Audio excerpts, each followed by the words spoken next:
नमस्कार विद्यार्थी मित्रांनो, लक्ष सरकारी नोकरी या एज्युकेशनल चॅनलवर आपले पुन्हा एकदा स्वागत। मित्रांनो, आज आपण बघा पोलीस भरती 2024 साठी बघा सराव प्रश्न संच जे काही महत्त्वाचे अतिसंभाव्य प्रश्न आहेत बघा ते आपण सर्व पोलीस भरतीसाठीचे कव्हर केले आहेत या व्हिडिओमध्ये।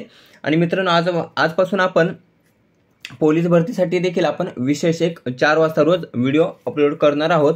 चालू घडामोडीसोबत पोलीस भरतीसाठी देखील आपण जीके त्यामध्ये चालू घडामोडी असे जे काही महत्त्वाचे प्रश्न आहेत ते आपण आजपासून सुरू करणार आहोत। तरी व्हिडिओ आपण शेवटपर्यंत नक्की पाहायचा आहे आणि रोज असे नवीन व्हिडिओ पाहण्यासाठी बघा आपल्या लक्ष सरकारी नोकरी या एज्युकेशनल चॅनलला बघा तुम्ही सबस्क्राइब करायचं आहे, जेणेकरून तुम्हाला नवीन प्रश्न पाहायला मिळतील।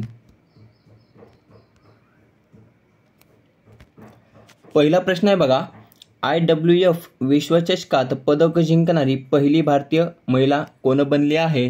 तर बघा पर्याय क बिंद्या राणी देवी। बिंद्या राणी देवी ही बघा IWF म्हणजेच इंटरनॅशनल वेटलिफ्टिंग फेडरेशन या विश्वचषकात बघा पदक जिंकणारी पहिली भारतीय महिला बनली आहे। तर ती कोणत्या राज्याशी बिलॉंग करते? तर बघा मणिपूर या राज्यातील ती आहे बिंद्या राणी देवी। मित्रांनो, सर्व प्रश्न अतिशय महत्त्वाचे आहेत आणि परीक्षेच्या दृष्टिकोनातून बघा असेच प्रश्न विचारले जातात, त्या पद्धतीचे प्रश्न आपण व्हिडिओमध्ये कव्हर केले आहेत। तरी व्हिडिओ बघा तुम्ही शेवटपर्यंत नक्की पाहायचा आहे। तर बघा प्रश्न होता IWF विश्वचषकात पदक जिंकणारी पहिली भारतीय महिला कोण आहे? तर बिंद्या राणी देवी ही आहे। तर हे जे काही IWF विश्वचषक आहे तर तो कोणत्या देशामध्ये नुकतंच पार पडला? तर बघा थायलंड या देशामध्ये बघा या विश्वचषकाचे आयोजन केले होते। त्यानंतर यामध्ये यांनी कोणते पदक जिंकले आहे? तर कांस्य पदक यांनी ते जिंकलेले आहे। आता IWF ची स्थापना कोणत्या वर्षी झाली होती? तर बघा 1905 साली याची स्थापना झाली होती। मुख्यालय आहे बघा लॉसने स्वित्झर्लंड या ठिकाणी बघा IWF चे मुख्यालय आहे आणि याचे अध्यक्ष सध्या कोण आहेत? तर मोहम्मद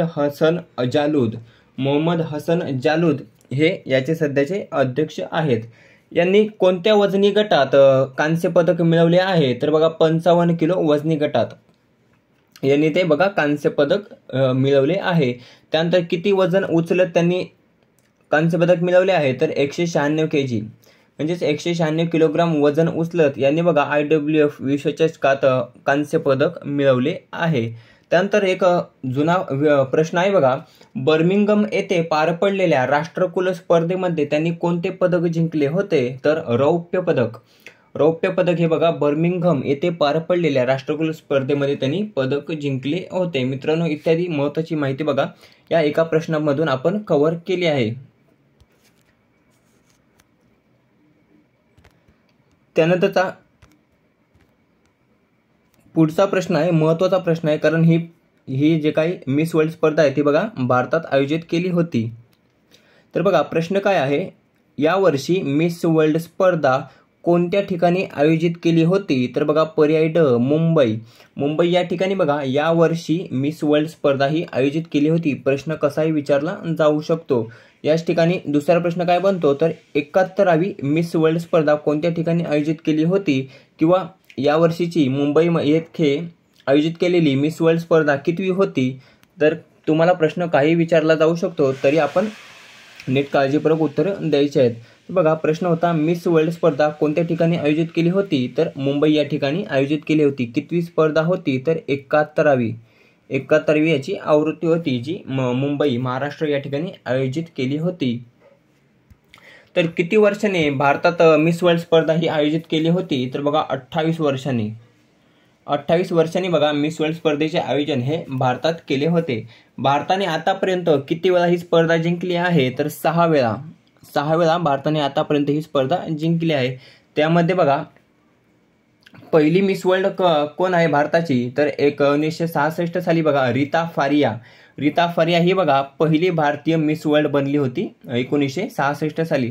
त्यानंतर दुसरी मिस वर्ल्ड कोण आहे भारतासाठी? तर ऐश्वर्या राय ही दुसरी आहे। त्यानंतर तिसरी 1997 साली डायना हेडन, त्यानंतर 1999 साली युक्ता मुखी, 2000 साली प्रियंका चोपडा आणि 2017 साली मनुषी छिल्लर तर यामध्ये प्रश्न विचारला जाऊ शकतो, भारताची शेवटची मिस वर्ल्ड कोण आहे? तर बघा मानुषी छिल्लर ही बघा भारताची शेवटची मिस वर्ल्ड विजेती आहे. त्यांनी बघा 2017 साली हा किताब जिंकला होता. पहिला किताब कोणी जिंकला होता भारतासाठी? तर 1966 साली रीता फारिया. बघा आपण भरपूर माहिती यामध्ये कव्हर करत आहोत. तर यावर्षी बघा 2024 साली मिस वर्ल्ड स्पर्धेमध्ये भारतासाठी भारताचे नेतृत्व कोणी केले होते? तर बघा सिनी शेट्टी यांनी बघा या स्पर्धेमध्ये भारताचे नेतृत्व केले होते.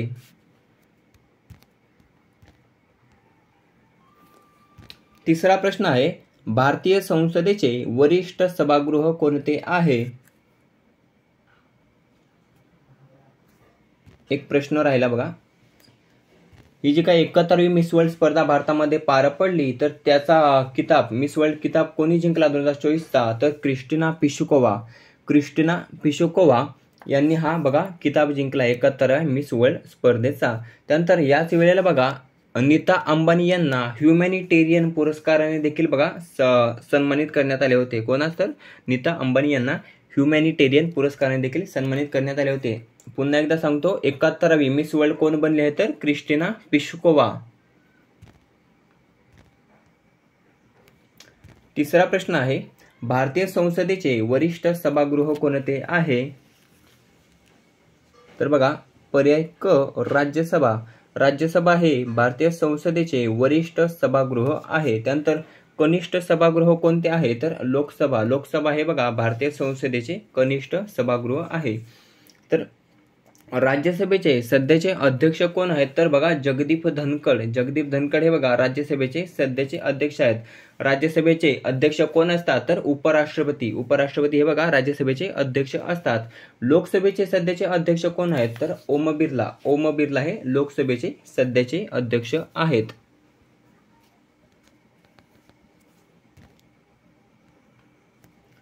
चौथा प्रश्न आहे, भारताची संरक्षण कंपनी HAL ने कोणत्या देशाला 2 डॉर्नियर 228 विमान निर्यात केली आहेत? तर बघा पर्याय ड गयाना या देशाला भारतीय संरक्षण कंपनी HAL ने बघा 2 डॉर्नियर 228 हे विमान बघा निर्यात केले आहेत.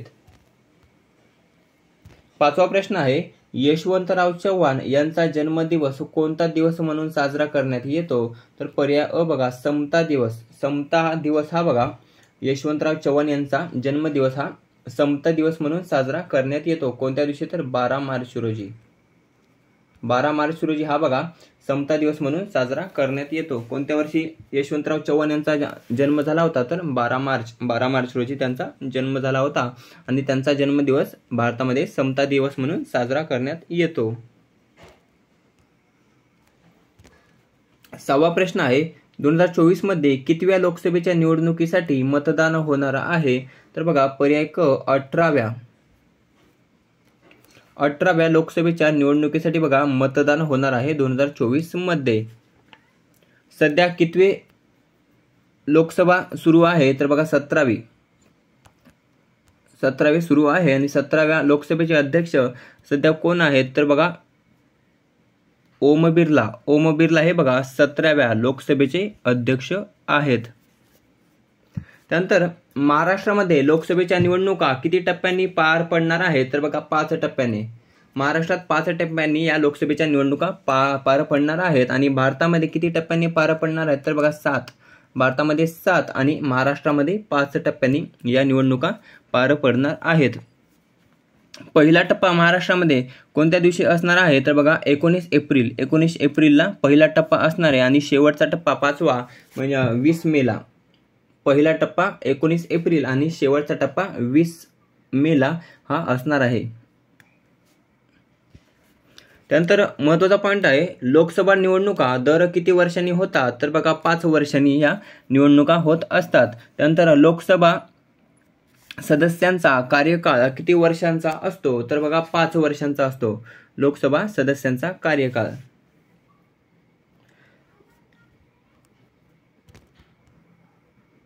सातवा प्रश्न आहे, वनतारा हा प्रकल्प खालीलपैकी कोणत्या समूहाचा आहे? तर पर्याय ब अंबानी समूहाचा हा बघा वनतारा हा प्रकल्प आहे.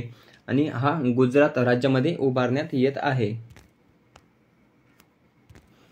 8वा प्रश्न आहे, भूतानच्या ऑर्डर ऑफ द ड्रूक गॅल्पो या पुरस्काराने कोणास सन्मानित करण्यात आले? तर पर्याय क नरेंद्र मोदी. नरेंद्र मोदी यांना बघा भूतानच्या ऑर्डर ऑफ द ड्रूक गॅल्पो या पुरस्काराने सन्मानित करण्यात आले.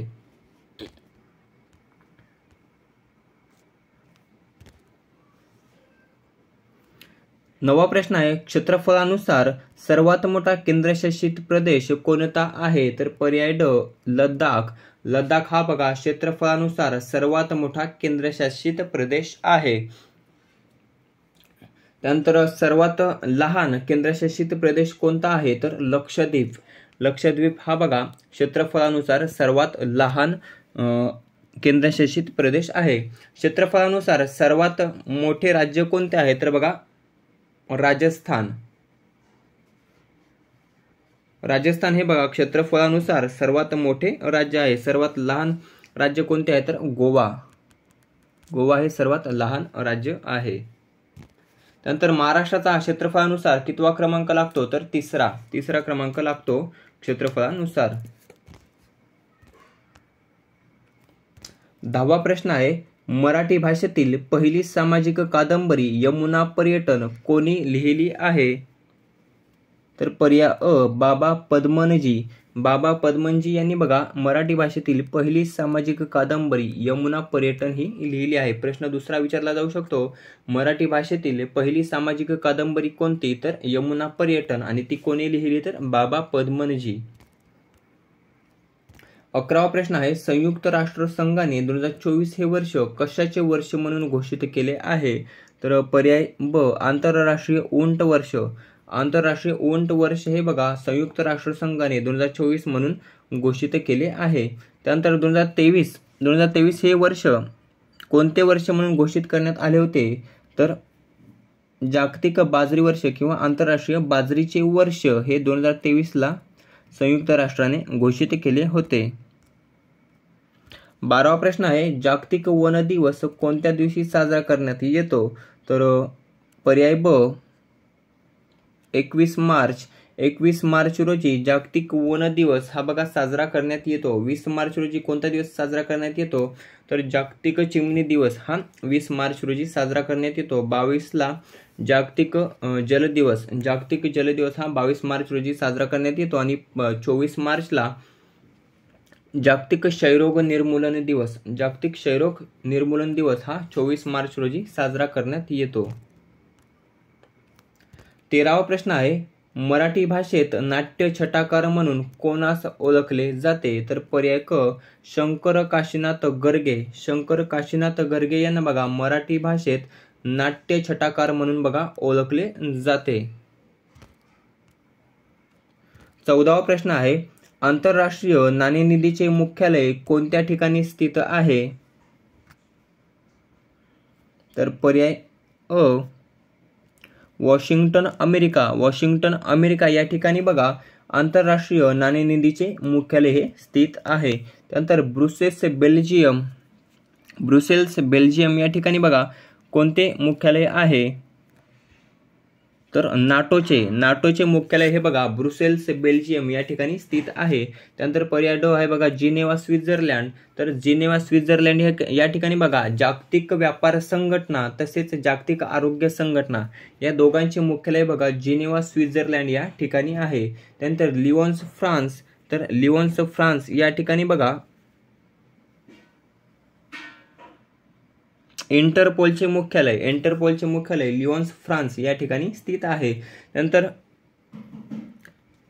आंतरराष्ट्रीय न्यायालयाचे मुख्यालय कोणत्या ठिकाणी स्थित आहे? तर हेग नेदरलँड या ठिकाणी आंतरराष्ट्रीय न्यायालयाचे मुख्यालय आहे.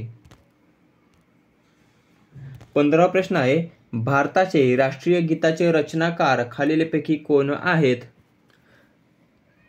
तर पर्याय ड बंकिमचंद्र चटर्जी. बंकिमचंद्र चटर्जी हे बघा भारतीय राष्ट्रीय गीताचे रचनाकार आहेत. म्हणजेच वंदे मातरम या गीताचे रचनाकार कोण आहेत? तर बंकिमचंद्र चटर्जी. तर भारताचे राष्ट्रगीत म्हणजेच जनगण मन याचे रचनाकार कोण आहेत तर रवींद्रनाथ टागोर. रवींद्रनाथ टागोर हे बघा भारताचे राष्ट्रगीत जनगण मन याचे ते रचनाकार आहेत. कन्फ्यूज होऊ नका. भारताचे राष्ट्रीय गीत विचारलं तर वंदे मातरम आणि भारताचे राष्ट्रगीत विचारलं तर जनगण मन. 16वा प्रश्न आहे, भारताने आशियाई विकास बँकेच्या कार्यकारी संचालकपदी कोणाची नियुक्ती केली आहे तर पर्याय क विकासशील यांची बघा भारताने आशियाई विकास बँकेच्या कार्यकारी संचालकपदी नियुक्ती केली आहे. तर अजय बंगा कोण आहेत तर बघा जागतिक बँकेचे अध्यक्ष आहेत अजय बंगा. इंद्रमणी पांडे कोण आहेत तर बिमस्टेकच्या सरचिटणीस या बघा इंद्रमणी पांडे आहेत. आणि निधू सक्सेना हे बघा महाराष्ट्र बँकेच्या MD आणि CEO आहेत निधू सक्सेना. मित्रांनो, अशा प्रकारे महत्त्वाचे 16 जे काही पोलीस भरतीसाठी उपयुक्त असे प्रश्न आहेत ते आपण या व्हिडिओमध्ये कव्हर केले आहेत. मित्रांनो, आजपासून आपण रेग्युलर पोलीस भरतीसाठी एक संध्याकाळी व्हिडिओ अपलोड करणार आहोत. जो डेली 4 वाजता असेल आणि सकाळी 9 वाजता चालू घडामोडीचा व्हिडिओ असेल. तरी मित्रांनो, चॅनलवर नवीन असाल तर चॅनलला सबस्क्राईब करायला विसरायचं नाही. आणि याची जर PDF तुम्हाला हवी असेल तर मी टेलिग्रामची लिंक दिली आहे डिस्क्रिप्शनमध्ये, तेथून तुम्ही ते डाउनलोड करू शकता.